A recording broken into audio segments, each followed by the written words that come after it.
আঞ্চলিক আবহাওয়া কেন্দ্র কলকাতার দৈনিক আবহাওয়া আপডেট ভিডিওতে আপনাকে স্বাগত।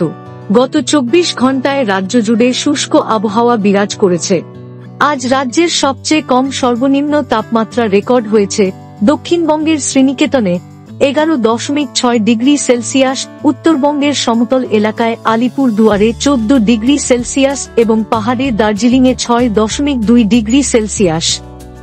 বর্তমানে পশ্চিমবঙ্গের ভূভাগের উপর কোনো উল্লেখযোগ্য আবহাওয়াগত পরিস্থিতি নেই।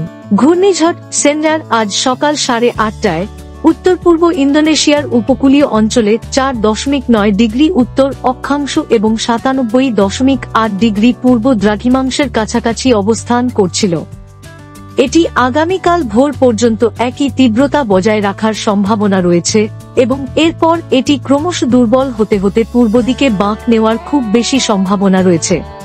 দক্ষিণ পশ্চিম বঙ্গোপসাগর ও সংলগ্ন অঞ্চলে থাকা সুস্পষ্ট নিম্নচাপটি আগামী 24 ঘন্টায় উত্তর উত্তর পশ্চিম দিকে অগ্রসর হয়ে একটি গভীর নিম্নচাপে পরিণত হতে পারে।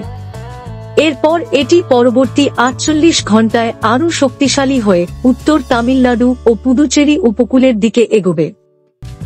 আগামী এক সপ্তাহে রাজ্যের কোথাও আবহাওয়ার সতর্কতা নেই। প্রধানত শুষ্ক আবহাওয়া থাকবে।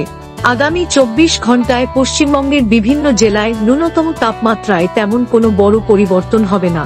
পরবর্তী 3 দিনে তাপমাত্রা প্রায় 2 থেকে 3 ডিগ্রি সেলসিয়াস বাড়তে পারে এবং এরপর তাপমাত্রায় উল্লেখযোগ্য কোনো পরিবর্তন হবে না।